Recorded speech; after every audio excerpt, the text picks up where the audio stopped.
글을 먼저 읽으면서 오늘 설교를 시작을 하겠습니다. 나는 이제 불면의 밤과 내면의 불안을 피하고 싶지 않다. 별들이 변하지 않았기 때문이며 강이 그대로이기 때문에, 그리고 습지가 그대로이기 때문이다. 나를 둘러싼 세상은 늘 거기 있었고 내가 준비가 되면 보아주길 기다리고 있었다. 그리고 내가 준비가 되었을 때 세상은 오직 아름답게만 보였다. 자연은 자기 자신이 되기 위해 스스로를 드러낼 필요가 없었다. 속으로 이제 소로가 이렇게 말을 하면서 1849년 가을 아침 데이비드 소로가 해변을 걷기 위해서 이제 홀로 집을 나섰습니다.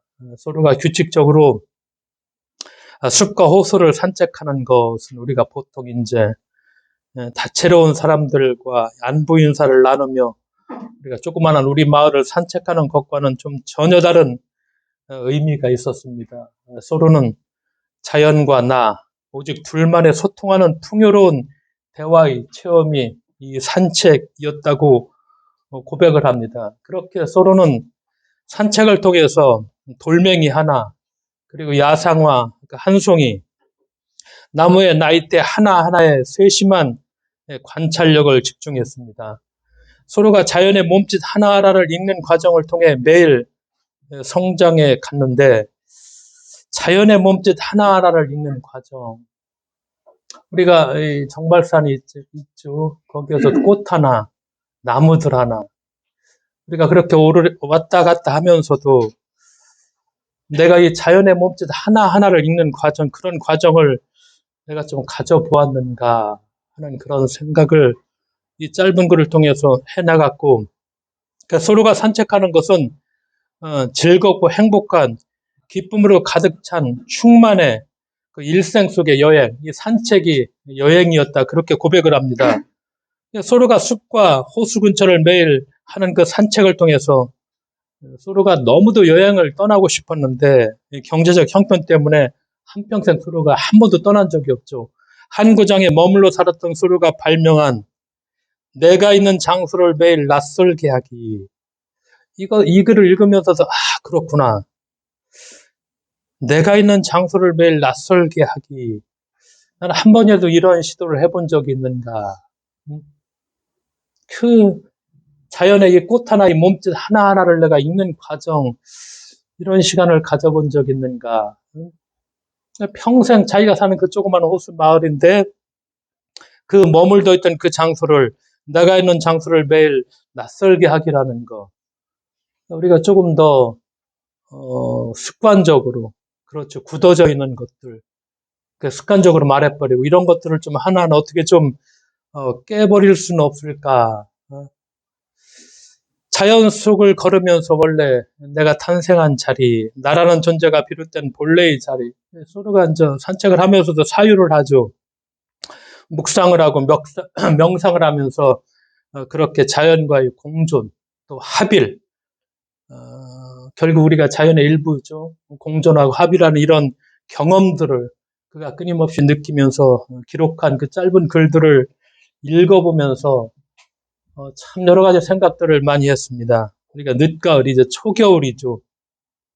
삶의 무게를 좀 내려놓고서 내가 가지고 있던 그런 고정관념을 좀 하나하나 좀 어떻게 훌을 털어버리고서 자연의 몸짓 하나하나를 좀 세심하게 좀 관찰하며 그렇게 천천히 느리게 걸어보는 것, 이것도 정말 삶의 의미 있는, 행복하다는 건 결국 우리가 이런 것들을 내가 스스로 창조해 낼 수 있는가 없는가, 그런 문제이기도 하겠구나 하는 생각을 해보았습니다.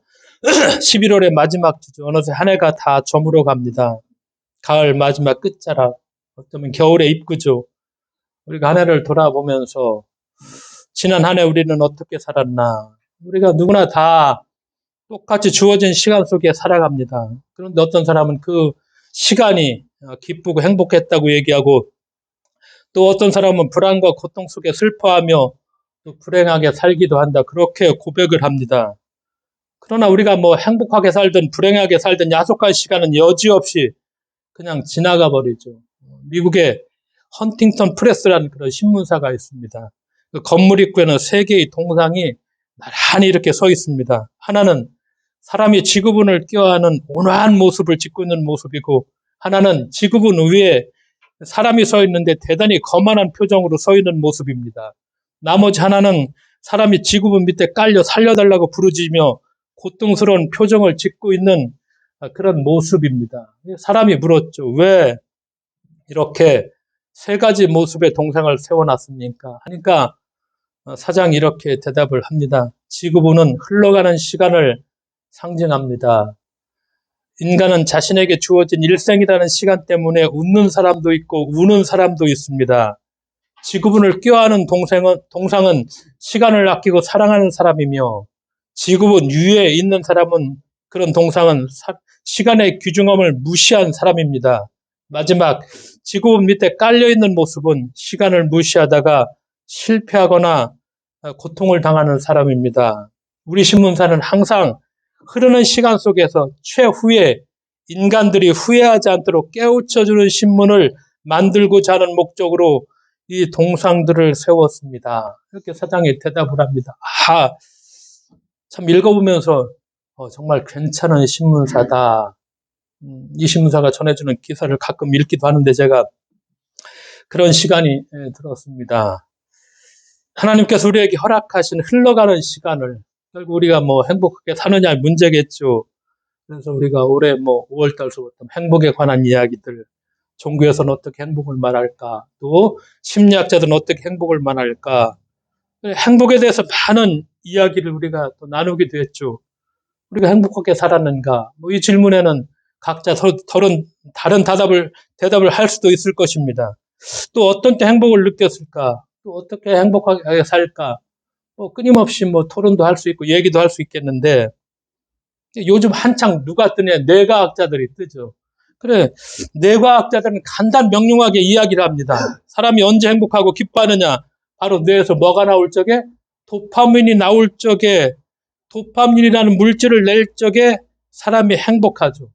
그러니까 우리 뇌에서 도파민이라는 이 신경 전달 물질이 나오면은 그때 우리는 쾌감을 느끼고 행복해집니다. 도파민이 나오면은 우리의 몸이 활성화되고 기분이 좋아지고, 도파민이 만약에 부족하면 우리의 몸도 우울해지고 몸도 축 처져버리죠. 그러니까 문제는 뇌과학자들에게 문제는 도파민이죠. 그러면은 이 도파민은 언제 나올까? 언제 도파민이 나올까요? 다 알고 있죠. 언제 나오죠? 언제 나와요? 좋아하는 옷, 좋아하는 옷, 예쁜 옷, 이거 사 입을 적에 당연히 이 도파민 나오죠. 맛있는 음식 먹을 적에 도파민 나오죠. 좋은 음악을 들을 때 도파민 나오고, 하는 일 잘 되면 당연히 도파민이 나오죠. 사람이 행복하게 사는 것, 좋은 사람들 잘 만나서 좋은 얘기를 나누고 맛있는 음식 먹고 그렇게 살아가면은 도파민이 나오고 당연히 행복하게 살 수 있을 것입니다. 그런데 이 사람이라는 존재가 이게 참 복잡하고 어려운 존재예요. 이 단순한 존재가 아니야. 사람이라는 존재가. 좋은 옷도 계속 입으면은 별로가 되죠. 다른 것도 입고 싶어. 짜장면 실컷 먹으면 뭐가 보여? 짬뽕이 보일 거야. 저거 먹을 거. 거기다 탕수육 곁들여야 되죠. 조금 더 양장피도 먹어야 되겠다. 그러니까 우리가 음식에 대한 얘기가 방송에서 얼마나 많이 나옵니까? 그러니까 팔도록 맛있는 음식을 먹으러 여행하는 사람들 참 많죠. 젊은 사람들은 예를 들어 도쿄나 홍콩 이런 데 가서 맛있는 음식이 있으니까 별로 금요일 날 저녁에 출발해서 2시간이면 가니까 거기서 맛있는 음식 먹고 또 오고 그런 사람들 많죠. 왜? 그때가 행복하니까. 그러니까 몇십만 원 들이더라도 그거 한 끼내 사 먹겠나 기꺼이 간다. 그런 사람들 많이 있죠.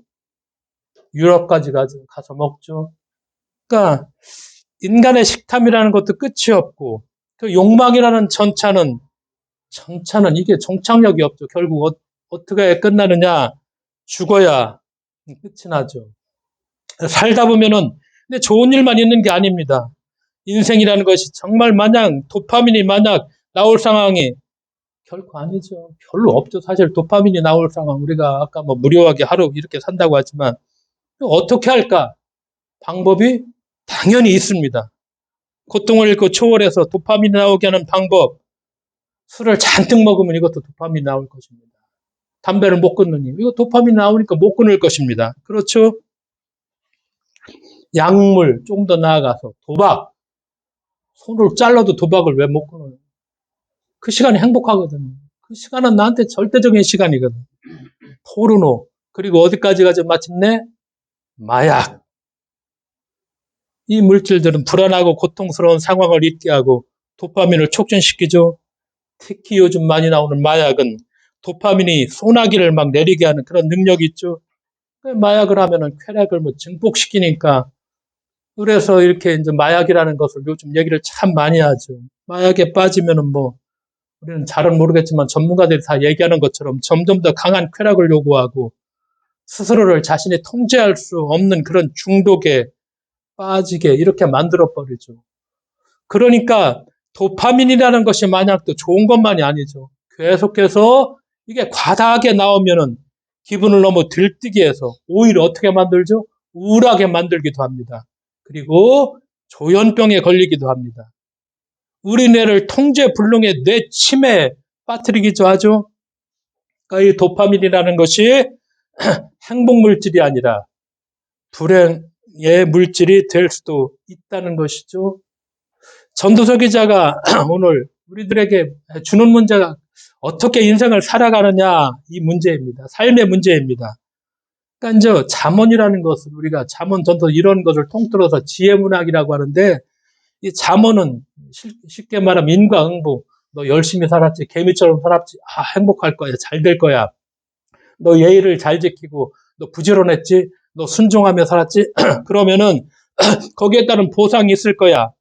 인과응보, 이것을 철저하게 이 논리를 따라갑니다. 그런데 살다 보니까, 시간이 지나다 보니까 이 인과응보가 작동하지 않는 상황이 와버립니다. 유대인들이 포로로 잡혀가 하나님을 믿었다고 하는데 예루살렘 성전도 다 무너져 처절하게 고통을 당해. 그러니까 이 인과응보만 가지고서 지혜를 설명할 수 없는 그런 상황이 돼버렸죠. 전도서 기자가 고민하는 건 바로 그 지점입니다. 인과응보의 논리가 작동하지 않은 이런 자리. 그러니까 이제 전도서 기자가 뭐라고 시작합니까? 내가 인간이 해볼 수 있는 거 다 해봤다. 겪을 수 있는 거 다 경험해봤다. 그러면서 이제 너희들한테 이제 내가 지혜를 준다, 충고한다. 그러면서 전도서 1장 1절에 뭐라고 시작하느냐? 인생이 어때다는 거죠? 헛되고, 헛되고, 헛되고, 헛되고, 헛되다. 이렇게, 꿈을 가져라. be ambitious, 이게 아니라 헛되고, 1장이 제일 중요한 메시지가 1장 1절이죠. 어떤 성경이든지 핵심 메시지가 1장 1절입니다. 그런데 헛되고 헛되고 헛되고 헛되 5번이나 헛되다는 얘기를 하죠. 삶이 이렇게 헛된 것이라면 어떻게 살 것인가? 그냥 다 포기하라는 것일까? 예전에 60년대인가 도리스 데이가 캐시라시아 프랑스 가수죠. 이 여자가 부른 것처럼 인생이 그냥 캐시라시아라 될 대로 되라는 그렇게 살라는 것일까?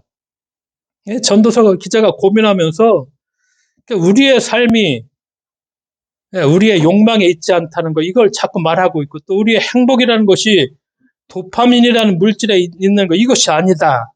그러면서 이 전도서 기자가 얘기하는 것이 우리의 삶에 분명한 한계가 있다. 그게 뭐냐? 우리가 하나님의 피조물이라는 것이다. 이것을 먼저 분명히 니들이 알라는 거야. 우리가 피조된 존재다. 이것을 모르고 우리가 영원한 것처럼 욕망에 집착하는 것이야말로, 이것이야말로 진짜 헛되고 헛되고 헛되다, 이렇게 얘기하죠. 그러면서 우리의 한평생이 짧고 덧없다, 이걸 분명히 얘기합니다. 짧고 덧없는 인생. 그런데 중요한 게 있다고, 전도서 기자가. 이 짧고 덧없는 것인데, 헛된 것처럼 보이는 것이 우리의 삶인데, 그 삶을 우리에게 허락한 분이 있다는 거. 그게 누구냐? 영원하신 하나님이다. 근데 그 하나님이 우리에게 허락한 삶이 그거예요. 짧고 덧없다는 거야, 분명하게. 그래서 앞에 헛되다는 걸 5번이나 그렇게 강조하고 하면서 우리가 피조물인데, 그런데 우리의 삶이 행복하고 즐겁고 이런 것보다는 분명하게 짧고 덧없다. 이것을 누가 하나님이 허락했다. 이 짧고 덧없는 우리의 한평생의 삶. 그런데 여기에서 우리가 깊고 신비한 의미를 좀 새겨보라는 거, 이게 참 어려운 얘기죠, 사실은. 이건 우리에게 주어진 지혜입니다. 어려운 얘기입니다, 사실은. 왜? 그냥 한 번의 묵상이나 명상으로 그냥 우리는 늘 단답을 찾기를 요구합니다. 그래서 막 예수 믿으면 모든 게 다 해결돼. 이렇게 한 문장으로 정답을 주기를 원하는데, 전도서 기자가 그런 답을 주지 않습니다. 짧고 덧없는 상인데, 그걸 하나님이 허락했어. 그러니까 이 삶을 어떻게 살 것인가? 이걸 생각하고 고민하고 지혜를 찾아봐. 그러면서 하나님이 주신 생명이 함부로 헛되이 살지 말아야 되고, 우리의 삶이 짧고 덧없지만 마땅히 수고하고 애써야 된다. 그래서 그 수고하고 애쓴 것으로, 그렇게 해서 얻은 것으로 먹고 마시고 즐거워해야 한다. 이게 전도서의 사실은 결론입니다. 이 얘기입니다. 비록 짧고 덧없는 것이지만 하나님의 선물로 우리가 1년 지나면 얼마나 짧고 덧없습니까? 특히 나이가 더 들어가면 1년을 어떻게 보내는지 몰라요. 3월달 뭐 했는지 기억이 하나도 안 남죠. 저는 하나도 안 남아요. 4월달 뭐 했지. 그냥 뭐 중요한 거 1년에 한두 개 정도 기억이 날까. 그만큼 세월이 그냥 다 지나가 버렸습니다. 너무나 짧고 덧없게 지나갔죠. 근데 그 짧고 덧없지만 이게 하나님의 선물이니까 그걸 잘 누려라. 행복하게 잘 누려라. 이것이 우리의 삶이다. 이것이 전도서의 지혜다. 단순한 지혜가 아니죠. 그래서 여기에서 깨달음을 얻게 되면은 우리가 삶이 행복했다 고백할 수도 있을 것이고, 나는 삶이 진짜 끝까지 허무했다 할 것이고, 그런데 우리에게 성찰은 요구합니다. 우리에게 끊임없이 아까 나는 데이비드 소로가 얘기한 것처럼 그 성찰이 어디에서 오는 것인가? 그냥 매일 지나가는 거지만 그것을 낯설게 만드는 참 그 성찰.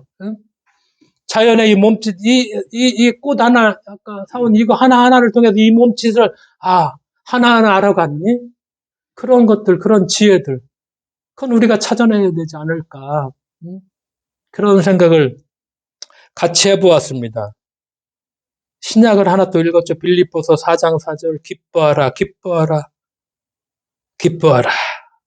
참 기뻐하라. 사도 바울이 기쁨의 편지를 빌립보서한테 쓰는데 기쁨의 편지죠. 근데 이 빌립보서를 내 과학자들이 읽었다면 어떻게 했을까? 사도 바울이 당연히 마약에 취한 사람이다. 이렇게 뇌 과학자들은 생각했을 것인데, 왜냐? 지금 바울이 지금 빌립보 교회 편지를 쓰고 있죠. 그에 대해서 도파민이 솟아나게 할 그런 여지는 좋은 일이 아무것도 없죠. 바울이 지금 로마 감옥에 갇혀서 이 편지를 쓰는 것입니다. 그래서 조금 있으면은 자기가 이제 순교를 당한다. 내가 이제 죽게 된다. 이걸 알고 있었죠. 그리고 바울의 감옥에 갇혀 있으니까 자기가 떠나왔는데 바울이 세운 교회 누가 들어갔죠? 거짓 사도들이 다 들어가서 가르쳐놨는데 이단들이 다 들어가서 다 헤쳐놓고 있어. 다. 그런 상황들이 비일비재했죠. 안팎으로 불안하고 혼란했죠. 그러니까 기쁨이라고 찾아볼 수 없는, 우리말로 눈꽃만큼도 찾아볼 수 없는 그런 상황. 그럼에도 불구하고 바울은 기뻐하고 감사하면서 빌립보 교인들에게 거듭 기뻐하십시오. 또 기뻐하고 기뻐하라고 강조하죠. 근데 바울의 기쁨이 도대체 어디서 오는 것일까? 빌립보서 4장 1절 그렇게 고백하죠. 나의 사랑하고 사모하는 나의 형제 자매 여러분, 나의 기쁨이요 나의 면류관인 사랑하는 여러분. 바울의 기쁨이 어딨냐? 빌립보 교인들입니다. 나의 기쁨이 여러분들이라는 것입니다. 바울의 기쁨이 사람들이라는 것입니다. 함께 같은 생각을 품은 사람들, 같은 믿음을 가지고 살아가는 사람들, 이것이 바울의 기쁨이라는 것입니다. 이 기쁨, 이 소중한 기쁨. 그래서 나와 함께 하는 사람들이 있다는 거, 같은 생각을 품고 있다는 거, 같은 믿음으로 살아가는 사람들이 있다는 거, 이게 정말 바울의 기쁨이다. 이렇게 얘기하죠. 그러면서 빌립보서 1장 3절에서 나는 여러분을 생각할 때마다 나의 하나님께 감사드립니다. 그 사람을 생각할 때마다 마음이 따뜻해지는 고마운 사람들, 하나님께 감사하게 되는 사람들. 그럼 우리 공동체 속에 그런 사람들이 우리가 있을까? 우리 공동체를 떠올려 보면서, 저 사람 때문에 참 감사하다. 참 고맙다. 어렵지만 그 사람 생각하니까 내 기쁨이 참 속에서 솟아오른다. 바울이 그렇게 고백하죠. 그 사람을 생각할 때마다 기뻐합니다. 바울에게는 바로 빌립보 교인들이 그런 사람들이었죠.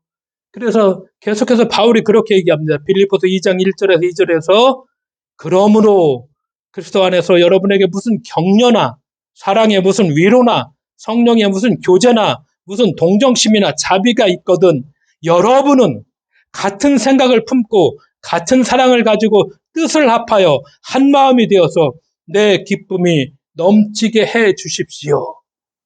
기쁨의 편지를 쓰면서 바울이 그렇게 고백합니다.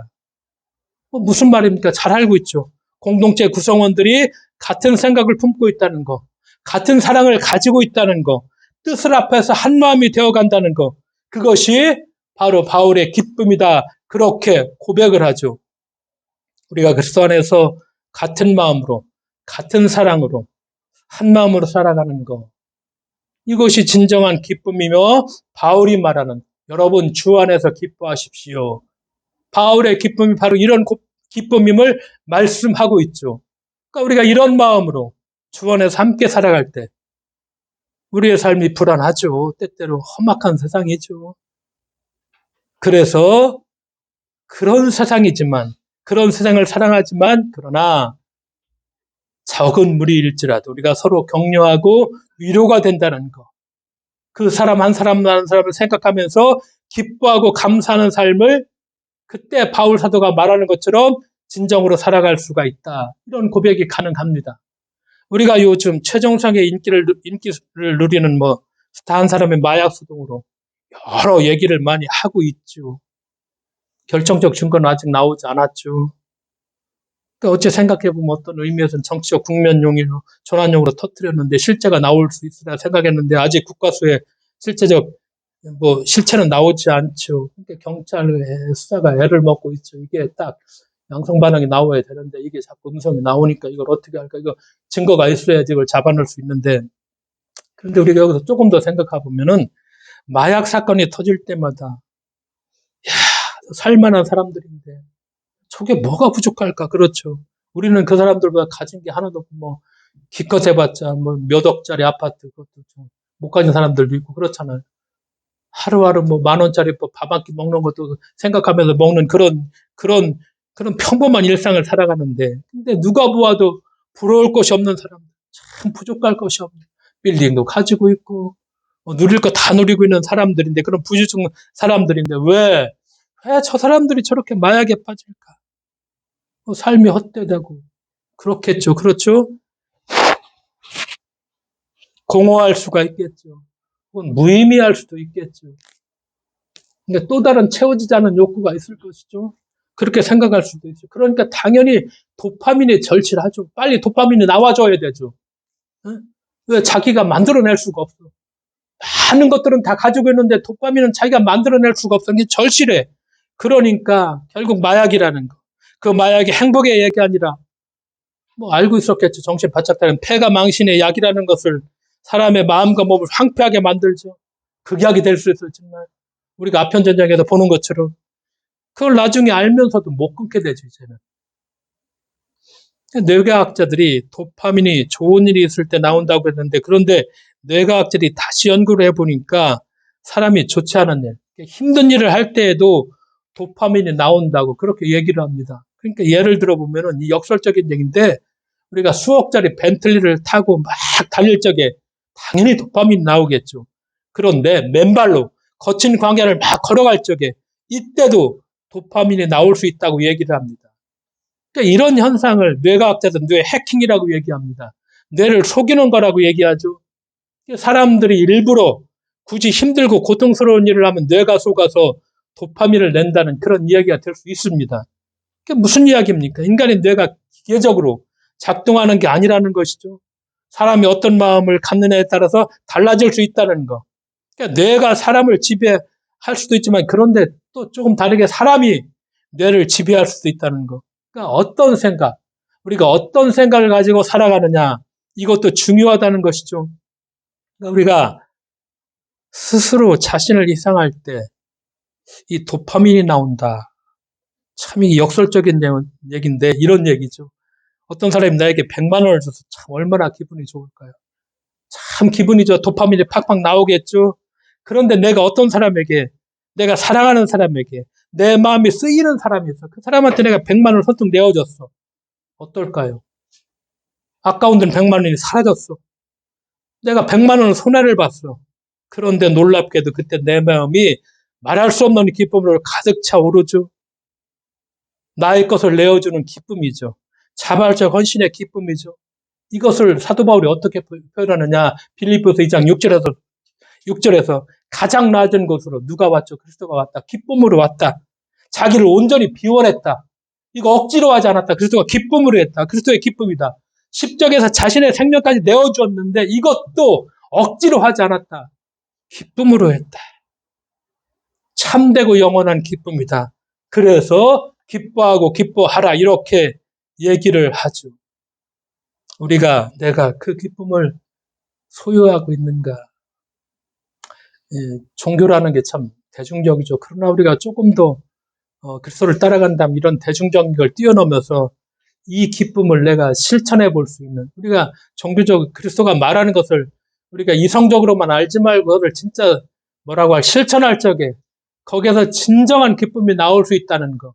이건 그리스도뿐이 아니라 사도 바울이 여러 번 우리에게 자기가 경험했기 때문에 내어주는 것, 고백하는 것이죠. 내 것을 내어주고 나를 비우고. 그래서 억지가 아니라 우리가 자발적으로 하는 헌신, 빼앗기지 않는, 사라지지 않는 기쁨이죠. 전도서 기자가 그렇게 앞에서 얘기했죠. 우리 한평생이 짧고 헛되죠. 근데 이게 하나님이 허락하시는 선물이다. 우리가 아직 한 달 남아있지만 돌이켜보니까 짧고 덧없는 시간, 우리가 1년을, 젊은 사람들은 조금 다를 것입니다. 왜 치열하게 살았으니까. 근데 나이가 좀 들어가면은 정말 짧고 덧없는 시간, 뭘 했는지도 모르는, 기억도 하나도, 1월달 기억이 하나도 안 나는, 몇 개월 지난 것도 기억이 하나도 없는 그런 우리들의 삶인데, 근데 이것이 하나님의 선물이고 하나님의 은혜다. 비록 아쉽고 미진한 그런 일 많이 있죠. 여전히 우리는 불확실한 세상을 그렇게 살아가지만, 그럼에도 하나님이 주신 한 달, 앞으로 2024년도 마찬가지죠. 감사하고 행복한 그런 삶을 살아가는 것, 그건 전도서가 주신 지혜를 우리가 어떻게, 그렇죠? 내가 만들어내고, 내가 창조해내고, 내가 잘 누릴 수 있을까? 그건 우리들의 역량이라고 저는 생각을 하고, 우리들의 신앙의 깊은 고백이라고 생각하죠. 짧고 덧없는 시간을 잘 누리는, 행복하게 누릴 수 있는 지혜를 우리가 서로 배워나가야 될 것이고, 사도 바울이 말하는 것처럼 무엇보다 사도 바울이 같은 마음으로, 같은 믿음으로 살아가는 사람들을, 그 사람들 생각하니까 기뻐. 별거 아니지만 오늘 아침에도 그렇죠. 음식을 같이 나누게 되고, 기쁨이라는 거, 주 안에서 함께 더불어 살아가는 사람들이 있다는 거, 같은 생각을 품고 같은 사랑을 가지고 한 마음이 되어서, 그래서 우리가 서로 위로하고 격려하며 서로에게 기쁨이 될 수 있는 그런 삶을 사는 우리 모두가 되어야만 하겠습니다. 기도하겠습니다. 하나님 아버지 감사드립니다. 이해할 수 없는 그런 삶, 덧없이 흘러가는, 어떤 때는 허무한 삶, 하나님이 허락하신 삶, 잘 누리고 행복할 수 있는, 그래서 우리가 진정으로 고맙습니다, 감사합니다 하는 그런 고백을 할 수 있는 저희들 낼 수 있도록 주 안에서 기뻐하라는 것이, 같은 꿈을 꾸고 같은 생각으로 더불어 나누는 그런 사람들이 곁에 있다는 걸 생각하면서 기뻐하는 우리들의 삶이 될 수 있도록 주께서 은총을 내려주실 것을 믿으며 예수님의 이름으로 기도드리옵나이다. 아멘.